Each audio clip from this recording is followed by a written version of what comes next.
그 내용 중에 있는 내용은 아닙니다. 십자가에 대해서 오늘 우리가 살펴볼 내용은 예수님께서 십자가에서 7가지 말씀하셨는데 혹시 기억하십니까? 그것이 가상칠언이라고 합니다. 가상칠언이라는 것은 십자가상에서 십자가 위에서 말씀하신 7개의 말씀, 그래서 가상칠언이라고 표현합니다. 십자가에 대해 살펴볼 텐데 십자가에 대해 살펴보는 이유는 십자가는 우리 가운데 중요한 징표가 되는 것이 우리의 구원에 대한 중요한 징표가 됩니다. 우리 십자가를 통해서 우리의 구원의 확실성을 우리는 보장받습니다. 십자가는 또한 하나님의 은혜요, 사랑의 또한 장소이기도 합니다. 그래서 하나님께서 우리를 사랑하신 것이 어디에 보입니까? 십자가에서 보입니다. 우리에게 은혜를 베푸신 것이 어디에 보입니까? 십자가에 보입니다. 십자가는 징표이자 하나님의 사랑과 은혜를 나타내는 곳이 바로 십자가입니다. 또한 십자가는 어떤 곳입니까? 우리의 죄사함을 표징하는 표식입니다. 우리 죄사함이 어디서 일어났습니까? 십자가상에 일어났습니다. 십자가를 볼 때 우리는 이런 모든 것들을 십자가를 통해 보게 되는 것이. 근데 안타깝게도 오늘날 사람들은 십자가에 대해서 많은 관심을 가지지 않고 있습니다. 사실 당신이 구원받았습니까? 구원받았습니다. 그리스도께서 십자가에서 행하신 것들, 십자가에 대해서 알고 계십니까? 라는 물음 앞에 사람들은 이렇게 대답하는 것입니다. 예수님이 십자가에 달려 죽으셨습니다. 죽음의 장소입니다. 거기서 죄사함 받았고 하나님 은혜가 있고 또한 그것을 통해서 그리스도께서는 우리를 위하여 모든 일을 이루셨습니다. 그 일들이 무엇입니까? 라고 물으면 거기에 대한 마땅한 답을 하지 못합니다. 왜 예수님께서 십자가에서 7가지 말씀하셨습니까? 7가지 내용은 무엇입니까? 라는 물음에도 잘 대답하지 못합니다. 여러분, 십자가는 구원과 중요한 관련이 있다는 사실을 기억하셔야 합니다. 무슨 말인가 하면 성경의 교리 중에서는 삼위일체 교리나 또는 삼위 하나님의 연합관계 속에서 일어나는 일들이나 또한 경륜적 삼위일체나 이런 부분에서는 여러분이 알지 못한다고 해서 구원에 큰 문제가 있는 것은 아닙니다. 성경의 어떤 가르침은 구원과 상관없이 하나님에 대한 깊은 이해와 더 깊은 지식으로 이끄는 그래서 하나님을 더 알므로 하나님의 영광 돌리기 위한 목적으로 우리 가운데 주신 하나님에 대한 지식과 지혜가 있습니다. 그러나 그런 것들은 구원에 관련된 깊은 연관이 있다고 할 수는 없습니다. 하지만 중요한 것은 십자가에 대한 이해가 부족하면 여러분의 구원에 문제가 있습니다. 여러분의 구원은 어디에 달려있냐면 십자가에 달려있는데 그 십자가에 대한 이해가 여러분의 구원에 대한 징표이자 확실성이 십자가에 있기 때문에 십자가를 알지 못하고 믿을 수는 없습니다. 십자가에 일어난 사건을 알아야 구원이 받는 것이에요. 왜냐하면 십자가는 우리의 구원을 위해서 행하신 일이기 때문에 내가 믿는다는 것은 십자가에서 주님께서 이루신 그 일들을 믿는 것이에요. 그렇기 때문에 예수를 믿는다는 것은 십자가와 무관하지 않습니다. 십자가에 대한 지식이 없이 여러분의 믿음은 온전할 수 없습니다. 오늘 십자가를 살펴보는 이유는 바로 그런 이유입니다. 바울은 그래서 십자가에 집착을 하였습니다. 십자가를 전하는 일에 집착하였고 십자가 외에는 전하지 않기로 다짐할 정도로 십자가는 그에게 중요한 복음의 핵심 사항이었습니다. 고린도전서에 보면 바울이 고린도 교인들에게 이렇게 말하는 것을 보게 됩니다. 고린도전서 2장 1절과 2절 말씀을 보면 이렇게 기록되어 있습니다.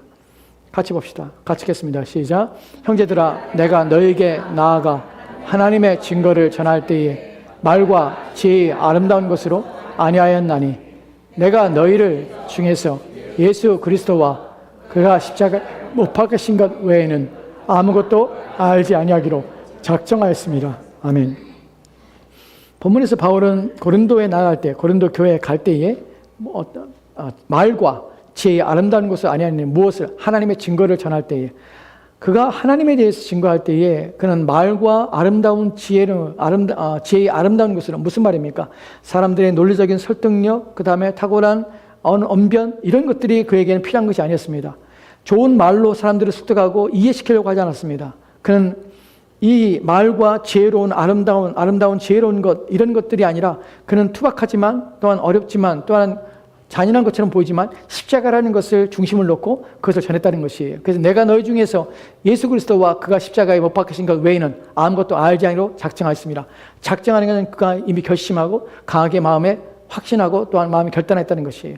내 마음에 결정한 것이 무엇이냐면 예수 그리스도와 십자가 외에는 너에게 전하지 않으리라. 그거 외에는 너에게 알리지 아니하리라. 내가 전하는 것들은 하나님의 증거는 이것인데 예수 그리스도 그리고 십자가 이것만 너에게 전하리라 하고 이것만 너 가지고 너에게 나가리라 하고 그것을 전해준 것이에요. 고린도 교회에서 바울이 머무는 동안에 그는 예수 그리스도와 십자가를 전했다는 것이에요. 우리가 생각할 때 십자가는 그렇게 많은 양의 내용들을 가지고 있다고 생각하지 않습니다. 근데 바울은 그의 복음의 핵심에 십자가를 두었고 그것을 오랜 동안 가르쳤다는 것이, 그만큼 십자가는 하나님의 은혜의 복을 뿐만 아니라 우리의 구원을 이루는 내용들이 그 안에 수많은 것이가 그 안에 담겨있다는 사실입니다.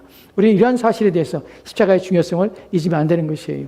오늘 십자가에서 주님께서 말씀하신 내용들을 좀 살펴볼 텐데, 왜 이 말씀하셨는가 하는 부분을 살펴보고, 또 이 말씀의 의미가 무엇인가, 여기서 우리는 어떠한 교훈을 받게 되는가 하는 부분을 생각해 보려 합니다.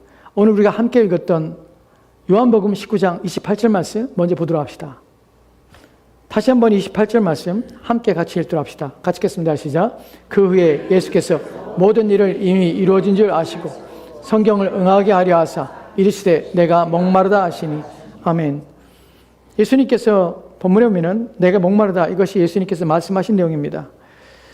예수님께서 우리가 지금 살펴보고 있는 것은 십자가 상에서의 7가지 말씀, 7개의 말씀, 가상 7원에 대해서 살펴보겠습니다. 예수님께서 십자가에서 7번 말씀하셨는데 그 내용을 하나씩 우리가 다 지금 살펴보지 않습니다. 오늘 우리가 살펴볼 목마르다는 것은 5번째 내용입니다. 첫 번째, 예수님께서 무엇이라 말씀하셨냐면 아버지 저들의 죄를 사하여 주옵소서라는 청원을 하십니다. 기도를 드립니다. 저들의 죄를 사하여 주옵소서 첫 번째입니다. 두 번째는 한편 강도에게 하시는 말씀입니다. 내가 오늘 나와 함께 낙원에 있으리라 라는 말씀하십니다. 두 번째 말씀입니다. 세 번째로는 자기 마리아에게 하시는 말씀입니다. 또 요한에게 하는 말씀입니다. 여자여 보소서 아들이니이다. 그리고 요한에게 자기 어머니인 마리아를 의탁하시는 부분이 바로 세 번째의 예수님 십자가상에서 하신 말씀입니다. 네 번째가 무엇이냐면 우리가 잘 아는 대로 엘리 엘리 라마 사박다니, 나의 하나님 어찌하여 나를 버리셨나이까, 하나님께 버림받은 내용이었습니다. 다섯 번째가 무엇이냐면 내가 목이 마르다, 오늘 우리가 살펴보는 이 말씀입니다. 일곱 번째는 무엇이냐면 다 이루었다 라는 말씀입니다. 그리고 마지막에 일곱 번째 말씀은 무엇이냐면 내 영혼을 아버지 손에 의탁하나이다 라고 예수님께서 숨을 거두십니다. 이것이 바로 7번에 거쳐서 예수님께서 십자가상에서 말씀하신 내용입니다. 그 중에 오늘 우리가 살펴볼 5번째 내용인데요. 그 후에 예수께서 이 모든 것을 아시고, 우리가 복음서마다 7개의 가상 7원에 대하여 다 기록하고 있지 않습니다. 어떤 구절에 어떤 성경에서는 첫 번째, 두 번째, 세 번째, 그리고 마지막 7번째, 또 어떤 성경에서는 또 그 중에 몇 가지 이렇게 표현됐습니다. 그러니까 기록됐습니다. 요한복음에는 이후에라고 할 때의 이후에는 세 번째에 여자여 보소서 당신의 아들이나이다 라고 말씀하셨던 세 번째의 말씀과 그 후에 예수님께서 말씀하셨다고 5번째를 4번째 빼고 5번째를 붙여서 요한은 기록하였습니다. 그래서 그 후에라는 것은 세 번째 여자여 보소서 아들이니이다, 요한에게 너희 어머니라 라고 말씀하신 내용이 이 안에 담겨져 있습니다. 예수께서 모든 일을 이루신 줄을 아시고 성경 응하게 하려 하사 이르시되 내가 목마르다 하시니, 우리는 예수님이 목마르다 하시는 이 5번째의 말씀을 살펴볼 때에 단순히 육신적으로 목이 마르고 힘들고 지쳐있다고 생각합니다. 그렇습니다. 예수님께서는 9시에 십자가에 달리십니다. 그리고 12시에 이르러서 예수님께서 엘리 엘리 라마 사박다니 라는 말씀을 외치십니다. 여기서 절규와 비명을 외치시는데 나의 하나님 어찌하여 나를 버리셨나이까, 하나님께 버림받습니다. 그때 무슨 일이 일어납니까? 하늘이 어두워져서 구름이 빛을 가립니다. 그래서 온 땅이 어두운 가운데 있습니다. 그 상징적으로 하나님께 버림받은 모습 상태로 예수님께 정말로 하나님께서 버림받으신 것이에요. 그리고 오후에 3시에 예수님께서는 목이 마르다 라는 말씀과 더불어서 다 이루었다, 그리고 내 영혼 아버지 손에 의탁하나이다 하고 숨을 거두십니다. 여러분, 9시부터 오후 3시까지에 이르는 6시간의 십자가에 달려 죽으심에 대해 살펴볼 때에 예수님께 달려 계시기 때문에 목이 마를 수 있습니다. 육신적으로, 정신적으로 고통을 당하시고, 또한 고민하시고, 또한 그의 마음은 상당히 불안한 상태에 너무 극심한 고통 가운데 거의 혼절하다시피 하는 그런 상태에 놓일 수 있습니다. 그래서 목이 마르다 할 때에 단순히 육신적으로, 정신적으로 어떤 갈증을 느끼지 않냐 이런 생각할 수 있습니다. 그런데 사실은 본문은 그런 의미는 아닙니다. 그래서 살펴보는 의미는 예수님께 왜 이런 말씀하셨는가? 예수님께서 한 말씀에 다 의미를 가지고 있고, 그 의미가 우리에게 주는 예수님의 십자가의 죽으심의 목적을 이루시기 위한 내용들이 담겨있다는 사실을 우리는 기억해야 합니다. 본문에서 보면은 목이 마르다고 할 때에 예수님께서는 그냥 단순히 내 목이 마르다 라는 말씀하시지 않았다는 것이, 이 목이 마르다는 것은 원문의 의미를 보면요 2가지 문장이 이 안에 담겨져 있습니다.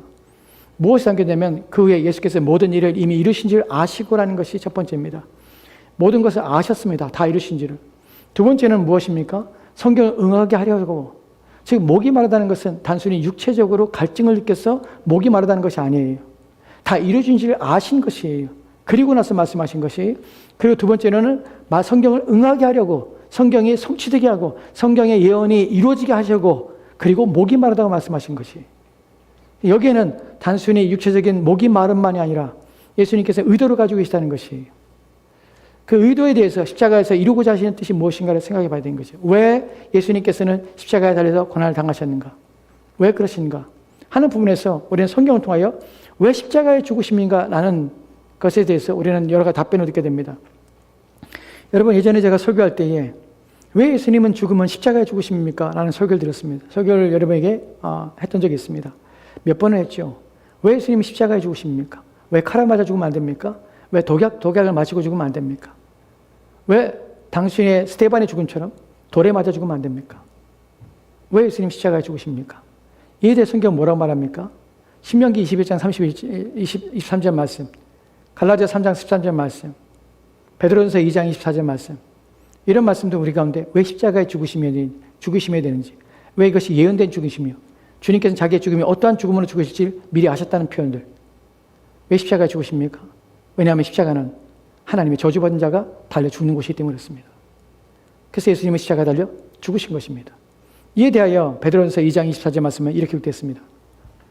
같이 들어갑시다. 같이 읽겠습니다. 시작. 친히 나무에 달려 그 몸으로 우리 죄를 담당하였으니 이는 우리로 죄에 대하여 죽고 의에 대하여 살게 하려 하심이라. 그가 채찍에 맞음으로 너희는 나음을 입었느니라. 아멘. 아멘. 본문에 보면은 친히 나무에 달렸다는 표현을 씁니다.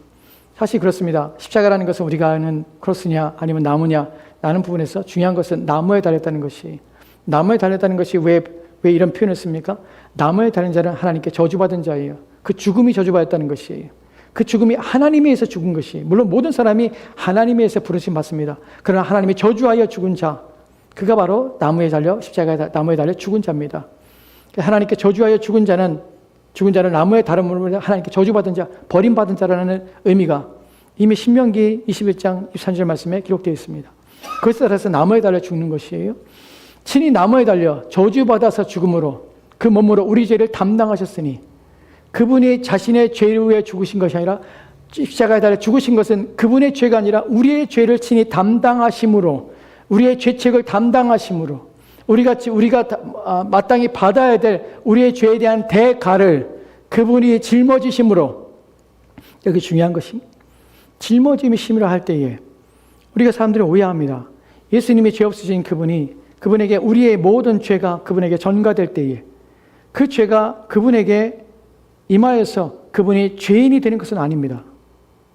죄를 짊어지심이란 그분이 죄인이 되는 것이 아니라 그 죄에 대한 책임을 짊어지시는 것이에요. 죄인이 되는 것과 죄를 짊어지는 것은 다릅니다. 그분은 의롭게 죽으신 것이에요. 의인인 상태로 죽으신 것이지, 우리의 죄 때문에 죄를 짊어지고 그 죄를 책임을 지시고, 육체의 죄를 정하사라는 표현 속에서 로마서 8장에서 육체의 죄를 정하신 것이, 육체의 죄를 짊어지게 하신 것이, 그 죄를 대신해 죽으신 것이 그 자신이 죄인이 되어 죽은 것은 아닙니다. 사람들이 오해하는 것이, 표현할 때 예수님께서 죄인 되셔 죽었다는 표현을 쓰면 안 됩니다. 예수님은 죄인이 아니에요. 의로우신 분이세요. 왜 예수님 십자가에 달려 죽으시니 부활하십니까? 그의 죽음은 의인의 죽음 때문에 그래요. 죄가 그에게 짊어졌을 때는 죄를 짊어지신 것이지 죄인이 된 것은 아닙니다. 그 죄를 짊어지시고 우리의 죄책을 짊어지시고, 이는 우리를 죄에 대해서 죽고 의에 대해서 살리며, 이는 우리로 하고, 왜냐하면 우리로 죄에 대해서는 죽고 우리의 죄책이 그에게 전가되므로 그분이 우리의 죄에 대한 책임, 죄의 삭은 사망이라는, 죄를 지은 자에게 마땅한 대가는, 죄의 대가는 죽음, 사망인데, 이 사망은 육체의 죽음이 아니라 단순히 육체의 죽음으로 멸망을 죽고 끝나는 것이 아니라 영원한 하나님의 진노에 들어가는 그 진도에서 우리를 건져주시기 위해서 그 죽음을 죽으신 것이에요. 이 죽음 때문에 우리는 이렇게 표현하는 것이에요. 그리스도는 우리의 죽음을 죽으신 것이에요. 그리스도는 자기의 죽음을 죽으신 것이 아니라 우리의 죽음을 죽으신 것이에요. 이런 표현이 온전한 이유가, 그리스도께서는 우리의 죄책을 짊어지시고 우리의 죽음을 죽으신 것이에요. 왜 우리는 죽어야 됩니까? 우리는 죄책 때문에 우리는 하나님으로부터 죽임을 당하는 것이에요. 이 죽음을 당한다는 것은 버림받는 것이에요. 예수님 십자가의 죽음 속에서 그분이 엘리 엘리 라마 사박다니 나의 하나님 나의 하나님 어찌하여 나를 버리셨나이까. 그때에 우리의 죄가 그분에게 전가돼서 그분은 죄의 무게 때문에 죄로 말미암아 하나님께서 그를 더 이상 볼 수가 없는 것이에요. 그래서 구름으로 그분을 하나님께서는 그분과 단절하시고 분리된 것이에요. 예수님께서는 버리신 바 실제로 버리심을 당한 것이에요. 이것 때문에 그분의 고통은 극심하였고 그런 지옥을 맛본 것이에요. 우리가 사도신경에서 한글에서는 사도신경에 고백이 없지만 영문에는 고백이 있죠. Go to hell. 지옥 강하라는 교리가 있습니다. 예수님께 지옥에 가셨다는 것을 우리가 사도신경의 한글 성경에서는 침례교회의 문제 때문에 그 교리에서 빼버렸습니다. 우리의 고백 속에는 예수님이 지옥에 가셨다는 표현이 없지만 영어에는 그 고백이 있습니다.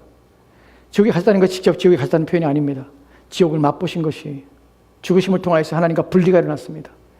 그래서 지옥은 사실은 하나님과 완전한 영원한 분리 상태에 있는 것이 예수님께서는 그것을 맛보신 것이 이것이 우리 가운데는 우리의 개념과 우리의 이해상으로는 이것이 우리 가운데 와닿지 않습니다.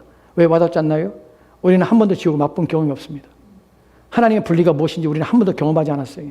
그것 때문에 하나님 분리가 얼마나 무서운 건지 몰라요.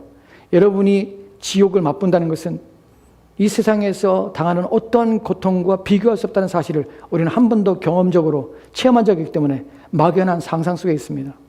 주님께서는 지옥을 실제로 맛보신 것이. 그래서 주님께서 십자가에 달려 죽으시기 전에 여러 번 제자들에게 내가 심히 민망하여 죽게 되었으니, 내가 심히 고민되었으니, 이런 극심한 표현을 쓰는 것이. 그 표현 속에 한 단어는 어떤 의미냐면 예수님이 뒤로 물러가는 것이, 주춤거리는 것이, 안 하고 싶은 것이, 결코 이 일을 당하고 싶지 않은 것이. 예수님이 단지 육체의 죽음 때문에 그런 것이 아닙니다. 하나님과 영원한 분리가 가져오는 그 고통 때문에 그런 것이. 예수님이 왜 그것을 고난의 잔이라 부르시는지 아십니까? 마시기 싫은 할 수만 있거든 이 잔을 내게서 옮기시옵소서. 왜 3번씩이나 땀방울이 핏방울이 되도록 왜 기도한 줄 아십니까? 이것이 너무나 무서운 고통이기 때문에 그래요. 우리는 이것을 평생 한 번도 경험하지 못합니다.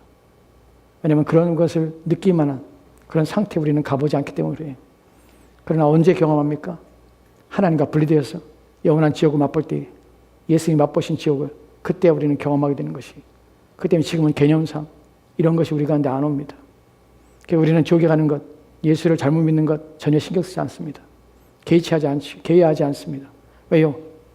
내가 경험되지 않았기 때문에 두려움이 없는 것이. 실제로 이런 것을 경험하게 된다면 조금이라도 하나님께서 단 1초만이라도 여러분에게 지옥을 맛보게 하신다면 여러분은 소스라치고 깜짝 놀라 기절할 정도로 놀랄 것입니다. 근데 우리는 그런 사실에 대해서 말씀으로만 듣지 이해가 안 되는 것이, 누구를 통하여 이해가 되냐면 주님의 죽으심을 통하여 그것이 얼마나 두려운 것인지를 인식하게 되는 것이. 십자가가 무엇을 우리 가운데 줍니까? 하나님의 진노의 무서움이 얼마나 큰지, 그 일을 당하는 것이 얼마나 고통스러운 것인지를 우리는 맛보게 합니다. 그래서 주님이 맛보신 것이, 주님이 경험하신 것이, 그리고 그 일을 이루신 것이. 그래서 우리의 죄, 우리로 죄에 대하여 죽고 의에 대하여 살게 하심이라. 그가 채찍에 맞음으로 우리는 나음으로 얻느냐. 이런 말씀이 우리 가운데 가게 되는 것입니다. 다시 가상치료로 돌아갑시다. 요한복음 19장 28절 말씀 보면요. 그의 예수께서 모든 일을 다 이루신 줄 알고 모든 일을 다 이루신 줄을 아신 것이. 무엇을 이루는 줄 아십니까? 하나님과 분리가 일어난 것이. 엘리 엘리 라마 사박다니 나의 하나님 나의 하나님 어찌하여 나를 버리셨나이까. 이때 자기가 버리심 받은 사실을 통하여서 이제 모든 인간의 죄를 내가 짊어지고 십자가에 죽노라 하는 것이 이제 이루어졌구나 하는 것을 아신 것이. 첫 번째는 이래서 아셨습니다. 두 번째는 무엇입니까? 성경을 응하게 하시려고, 성경을 응하게 하시려고 내가 목마르다 이 말 하시는 것이. 성경을 이루게 하신다를 어디에 있습니까? 시편 22편 15절 말씀에는 이렇게 기록됐습니다. 같이 돌아갑시다. 같이 읽겠습니다. 시작. 내 힘이 말라 질그릇 같고 내 혀가 입천장에 붙었나이다. 주께서 또 나를 죽음의 진토에서 두셨나이다. 아멘. 다윗을 통하여서 그리스도의 죽음에 대해서 예언했던 시입니다. 여기에서 내 힘이 말라 질그릇 같고 내 혀가 입천장에 붙었나이다.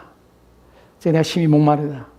이것이 시편 22편에서 이미 예언되었던 그리스도의 죽음에 대해서 하나님께서 예정하셨던 내용이에요. 이것을 응하게 하려고, 이 말씀에 응하게 하려고. 무슨 말입니까? 하나님의 뜻이 이루어지게 하시기 위해서, 하나님의 목적이 이루어지게 하기 위해서 우리는 예수님께서 십자가에 달려 죽으심이 십자가라는 죽음은 보통 인간이 결국 감내할 만한 것이 아닙니다. 왜냐하면 로마 사람들에게서 십자가의 죽음은 모든 사람이 십자가의 죽음이라는 이 죽음에 대해서 경각심을 가지고 있고 너무나 극심한 육체적인 고난이 있기 때문에 그런 죽음에 대해서 죽으면 안 된다고 그들은 생각했어요. 그들이 로마인들이 형벌을 할 때 십자가의 죽음이라는 것은 아주 악독한 자, 그리고 또한 정적으로 큰 문제를 일으켰던 자에게만 주는 형벌이 바로 십자가의 죽음입니다. 심지어는 이 십자가의 죽음이 얼마나 고통스러운지 빨리 죽기 위해서 다리를 꺾고 창으로 찌르고 하는 것들을 행하는 것이 너무나 고통스럽기 때문에 예수님 십자가에 달려 죽을 때 저는 육체적인 고통에 대해서 말하는 것이 예수님의 죽으심이 단순히 육체적인 고통이다라고 말하는 것은 아닙니다. 그분이 나무에 달려서 고통스럽게 그리고 이제 몸이 처짐을 말미암아 폐가 눌려 거친 호흡을 가지고 내가 이제 죽게 되었다는 사실을 인식할 때에 단순히 육체적인 죽음을 말미암아서 내가 목이 마르나이다 라고 말하는 것이 아니라 성경 말씀을 응하게 했던 사실은 그분이 십자가에 달려 죽어서 6시간의 고통을 받는 그 시간 동안에 그분은 그 육체의 고통 가운데 짓눌려서 그의 의식이 희미해지거나 그의 생각이 불투명해지거나 하는 상태가 있고 아니었다는 사실이에요. 그 극심한 고통 중에서도 예수님은 무엇을 생각했습니까? 하나님의 뜻을 생각했다는 것이. 하나님의 말씀에 응하게 하겠다는 것이에요. 그는 육체의 극심한 고통 가운데 누구 생각합니까? 하나님을 생각한 것이. 하나님의 뜻이 이루어지겠어. 내가 목이 마르다. 여러분, 이것이 우리 가운데 주는 교훈은 무엇입니까? 우리가 그리스도를 닮아야 된다. 라는 말을 합니다. 그리스도 예수를 닮읍시다. 라는 성경의 말씀. 예수 그리스도를 바라보라. 그리스도를 너희 눈으로 고정하라. 너희 눈에 그리스도에 고정되게 하라. 그리스도를 본받으라. 라는 말을 듭니다. 여러분, 이 내용들이 무엇입니까? 마자들의 형상을 본받게 하기 위해서 하나님께서 우리를 구원하셨다는데 우리는 무엇을 본받습니까? 죽기까지 하나님께 순종했던 그리스도를 봅니다. 우리에게 있어서 그리스도를 닮음이란 무엇이냐면 죽는 순간까지도 자기의 정신을 놓지 않고 자기의 의식을 놓지 않고 그 고통에 자기를 함몰되어서 고통에 신음하고 그 절규 속에서 자신을 위하여 발버둥치지 아니하고 끝까지 자신의 온 신경과 온 마음을 다해서 오직 하나님의 뜻 앞에만 자신의 마음을 두고자 하는 오직 그리스도의 그 순결한 마음들, 하나님께 충성하고자 하는 그의 마음들, 죽음 앞에 서서 물러섬 없이 자기의 모든 고통을 이겨낼 뿐만 아니라 자기의 온 정신을 다 쏟아서 오직 하나님의 뜻을 이루고자 하는 그의 마음, 그의 하나님 앞에 대한 끊임없는 순종의 마음, 우리는 배우게 됩니다. 우리 이 땅에 살면서 그리스도가 당하는 고난을 당하지 않습니다. 왜 우리의 고난의 때에 그리스도를 묵상합니까? 그분이 당한 고난은 이 땅에서 우리가 맛보는 것과 차원이 다른 고통이기 때문에 그렇습니다.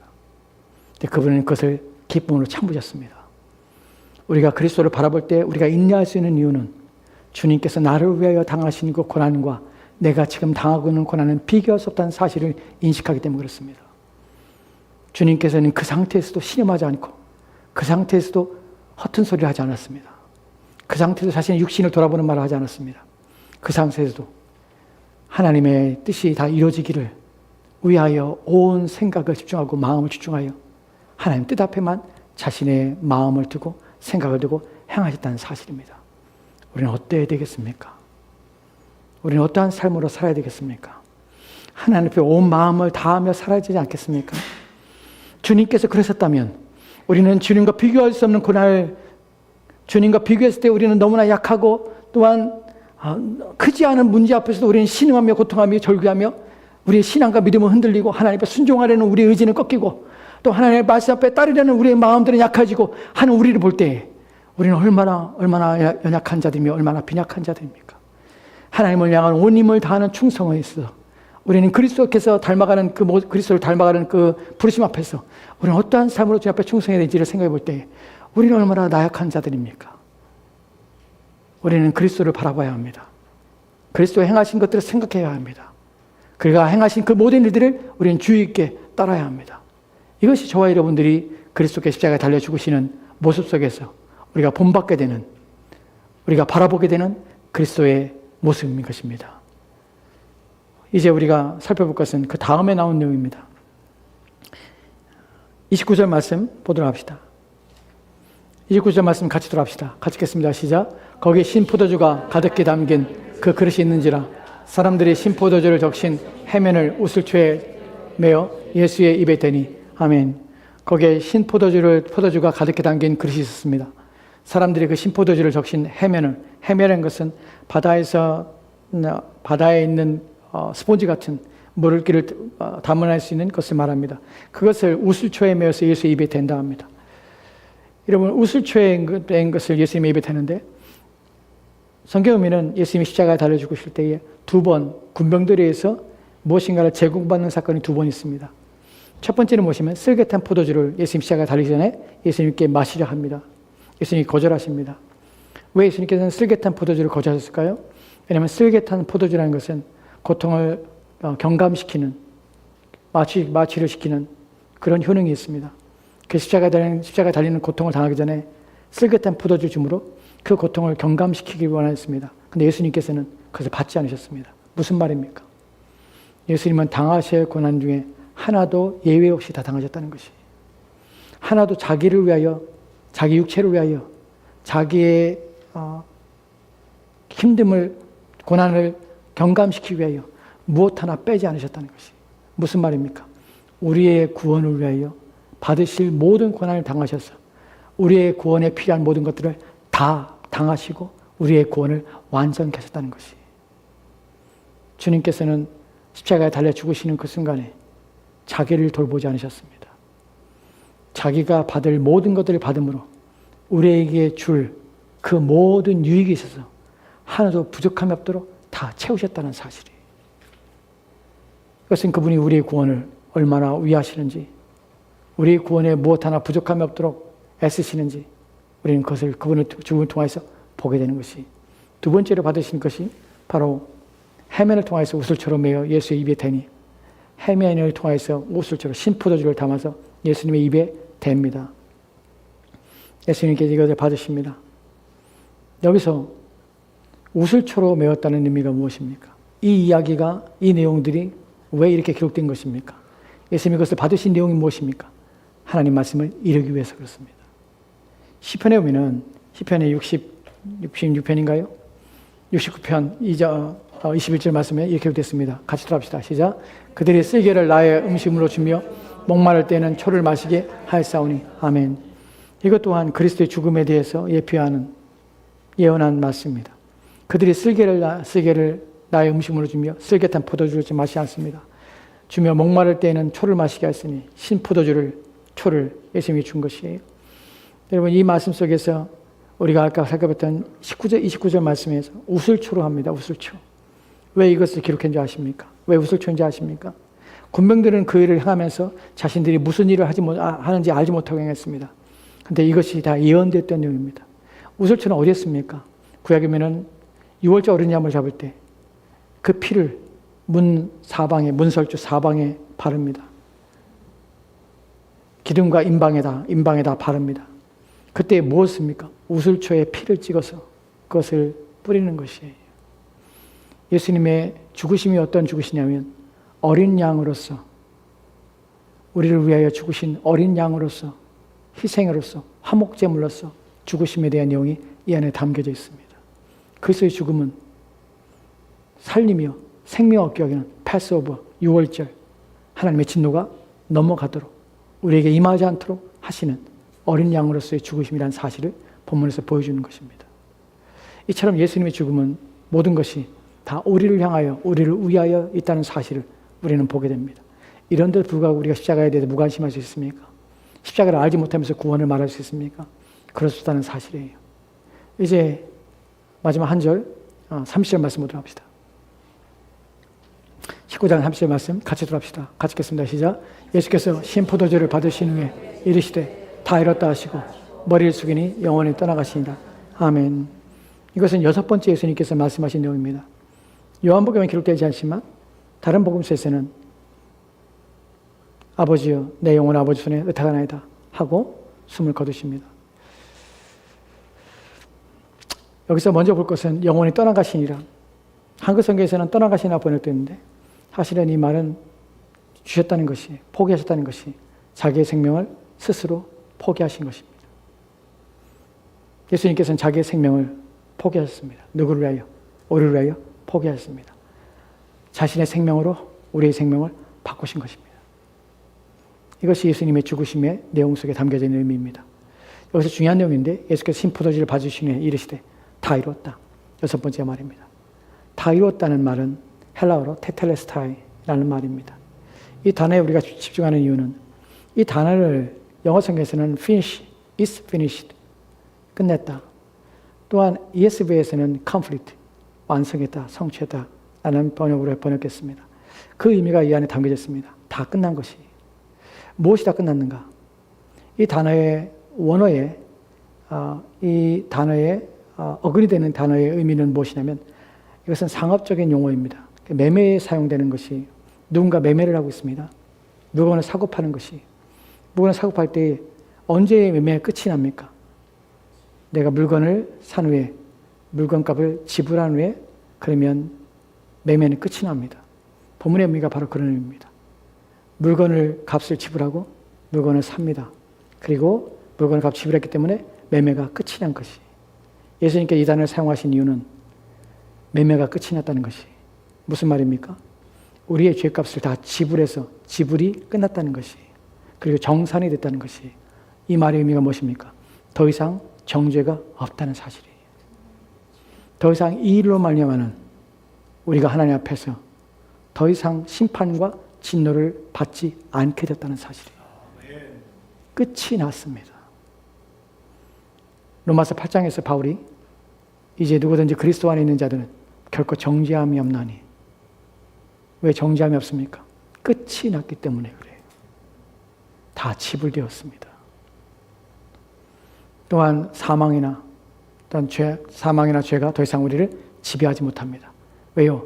지불되었기 때문에 더 이상 사망이 우리를 지배하지 못합니다. 죄가 더 이상 우리를 지배하지 못합니다. 예수님이 다 끝내신 것이. 여기서 우리가 될 것이 누구에게 지불됐는가 하는 부분이에요. 사람들은 예수님께서 죽으심이 죄값을 지불하느냐, 죄의 값을 지불하심이라 라고 성경에 기록되기 때문에 죄값을 지불한 대상에 대해서 궁금해합니다. 죄에 대한 값을 지불한다. 사망을 움켜잡은 자 사단에게 지불되었는가? 히브리서 2장에서 사망을 사로잡은 자 마귀라는 표현을 씁니다.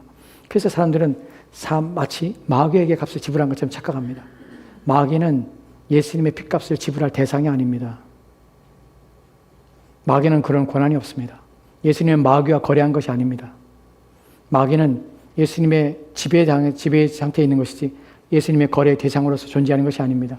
우리가 착각하는 것이 마귀가 마치 하나님과 동등된 자리에서 마치 하나님과 대적하는 자리였기 때문에 그런 위치에 있다고 착각합니다. 전혀 그렇지 않습니다. 예수님의 핏값은 마귀에게 지불한 것이 아닙니다. 예수님의 핏값이 그럼 율법에 지불된 것입니까? 왜냐하면 율법이 우리를 저주하기 때문에. 왜냐하면 율법을 범하는 자는 모두가 다 하나님의 저주 아래 있기 때문에. 율법을 지키지 않은 자는 율법의 저주 아래 있고 그 저주에서 우리를 건져내기 위해서는 율법에게 값을 지불했는가? 그렇지 않습니다. 율법은 그 값을 요구하지 않습니다. 정죄를 할지언정 그 값을 받아낼 수 없습니다. 율법을 내신 분이 하나님이십니다. 그렇기 때문에 하나님 앞에 권한이 있는 것이지 율법이 권한을 가지고 있지 않습니다. 그러면 누구입니까? 성부 하나님께서는 자기 아들의 죽음을 통하여 죄의 값을 자신이 받으신 것이 성부 하나님께서 받으신 것입니다. 무엇으로? 우리 모든 죄에 대한 책임으로 성부 하나님께 받으신 것입니다. 이것을 우리가 어떻게 합니까? 로마 3장 25절 말씀에 뭐라고 말합니까? 그 아들을, 이 예수를 화목제물로 세우셨으니 누가? 성부 하나님이. 화목제물이란 말이 무엇입니까? 누그러뜨리다, 달래다는 말입니다. 누그러뜨리고 달래는 것이 누구의 감정을 달래는 것입니까? 성부 하나님이 우리의 죄에 대한 진노를 그리스도의 피로 말미암아 달래신 것입니다. 십자가는 어떤 사건입니까? 성부 하나님의 진노를 자신의 아들을 통하여 자신의 죽으심을 통하여 자신의 진노를 누그러뜨리고 달래신 것입니다. 우리에게 핏값을 요구한 것이 아닙니다. 우리가 하나님을 달랜 것이 아닙니다. 어느 누구도 하나님을 달래거나 그 진노를 누그러뜨릴 수 없습니다. 오직 자신의 아들을 통하여 자신의 진노를 누그러뜨린 것입니다. 십자가는 그래서 성부 하나님의 은혜입니다. 그분께서 우리에 대한 죄를 자신의 아들을 통하여 받으심으로 우리의 죄를 사하시고 용서하신 하나님의 은혜의 장소가 바로 십자가인 것입니다. 테텔레스타이에서 이 단어 속에서 마지막 하나 더 보고 말씀 마치도록 합시다. 중요한 의미가 또 하나 있는데 값을 지불하고 이제 마쳤다고 말씀을 드렸습니다. 이제 끝난 것이 거래가 끝난 것입니다. 끝난 후에 값으로 사셨다는 의미가 이 안에 담겨있다는 것을 기억하셔야 합니다. 사람들이 잘 인식하지 못하는 이유가 무엇이냐면 내가 예수를 믿는다는 것이 단순히 내가 구원받았구나, 예수 믿고 죄사함 받았구나, 와 나는 자유구나, 해방되었구나, 라는 차원에서만 생각합니다. 내가 예수 믿었기 때문에 더 이상 지옥에 가지 않는구나, 라는 차원에서 생각합니다. 여러분, 성경은 그런 의미 속에서 이 단어를 사용한 것이 아닙니다. 이 단어의 명백한 의미는 무엇이냐면 값을 지불하고 사셨다는 의미입니다. 사셨습니다. 무슨 말입니까? 주인이 바뀐 것입니다. 죄의 종이 아니라, 이제는 사망의 종이 아니라 그리스도가 주인이신 것입니다. 그리스도인은 누굽니까? 그리스도가 주인인 사람입니다. 내 삶은 나를 위해 살지 않습니다. 주를 위해 삽니다. 로마서 14장에서 우리 중에 누구도 자신을 위해 살지 아니하느니 우리가 살아도 주를 위해 살고 죽어도 주를 위해 죽나니 이는 우리가 사나 죽으나 주의 것입니다. 주의 것입니다. 여러분이 그리스도를 위해 살아야 하는 이유는 그렇게 살아야 되는 좋은 것이고 그게 윤리적으로 도덕적으로 맞으며 그것이 합당하다고 생각하기 때문이 아닙니다. 그것은 당연한 것입니다. 법적으로 우리는 그리스도가 주인입니다. 그리스도가 주인인 사람에게는 누구를 위해 살아야 합니까? 주인을 위하여 사는 것이 당연한 것입니다. 우리는 이제 바뀌어진 주인을 모시고 있습니다. 그분 앞에 우리는 노예입니다. 그분이 좋으신 주님이기 때문에 우리의 마음에 편케하고 우리의 영혼과 육체에 유익을 주십니다. 그러나 그것을 우리가 우리의 방탕의 기회로 삼고 또한 우리 자신의 육신의 욕망을 위하여 이 욕망을 위한 방식으로 삼고 그렇게 사는 것은 합당하지 않습니다. 자유케 하시는 주님 앞에 또한 평안케 하시는 주인 앞에 영원한 생명을 주신 주님 앞에 그분이 우리의 주인이라는 사실은 더욱더 그 은혜 앞에 감사함으로 사는 것이 마땅한 것입니다. 여러분, 데살로니가 보면은 그리스도의 사랑이 우리를 강권하시니라는 표현을 씁니다. 아무나 강권하지 않습니다. 그리스도의 사랑에 강권하는 사람이 있습니다. 누구입니까? 참으로 구원받은 사람입니다. 이러한 사실을 아는 사람은 자유케 하시는 그분의 사랑 앞에 굴복하게 됩니다. 누가 강요해서가 아닙니다. 그의 사랑을 보니까 내가 내 인생을 사는 것이 어떠한 삶으로 사는 것이 마땅한지를 인식하게 되는 것이에요. 그것을 깨달았기 때문에 그 사랑에 배신하지 않기 위해서 온 마음을 다해서 주님을 위하여 살고자 하는 것이에요. 그리스도는 그래서 억지로 살지 않습니다. 혼나지 않기 위해서 마지못해 살지 않습니다. 매맞지 않기 위해서 눈치 보며 살지 않습니다. 오직 그의 사랑에 목매여 삽니다. 그의 사랑 때문에 감동되어 삽니다. 이것이 신자의 사랑의 삶입니다. 오늘 우리는 십자가에 대해 살펴봤습니다. 부디 그리스도의 사랑이 여러분에게 인식되고 그리하여 여러분의 삶이 그분이 주시는 삶 속에서 가치 있는 삶으로 여러분의 인생을 사십시오. 그분의 것을 삽니다. 그분의 생명을 살고 있습니다. 그분의 시간을 살고 있습니다. 그분의 인생을 살고 있습니다. 그렇다면 그분의 인생 속에서 그분의 삶 속에서 여러분의 삶은 얼마나 최선을 다하여 살아야 되겠습니까? 그분의 것을 손해보거나 그분의 것을 허비하거나 낭비하지 않도록 주의하십시오. 그분의 것이기에 최선을 다하여 사는 저와 여러분의 삶이 되기를 소망합니다. 기도합시다. 하나님 감사합니다. 주님께서 이루시는 것들을 보니 우리의 구원이 얼마나 놀라운 것이며 얼마나 복된 것인가를 알게 됩니다. 우리 주인 되어 주셔서 감사합니다.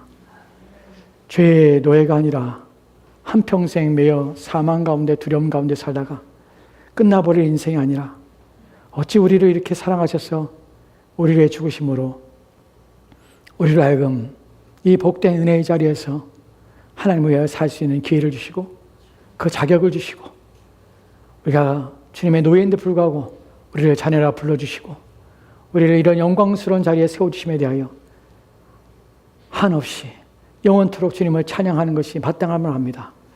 그리고 우리를 위하여 죽으신 그리스도를 위해 사는 것이 당연한 줄 압니다. 우리의 인생에 부족함이 있거든 고쳐주시고 연약함이 있거든 우리를 바르게 하셔서 남은 삶 주를 위해 살게 하옵소서. 우리의 주인 되신 주님 앞에 우리의 삶을 다하여서 그의 영광을 위하여 우리를 죽으신 그분의 죽으심이 헛되지 않기 위하여 온 힘을 다하여 주를 위해 살다가 주 앞에 가는 우리 모두가 되도록 주여 도와주시옵소서. 주께서 함께하고 나오며 예수님 이름으로 기도합니다. 아멘. 다 같이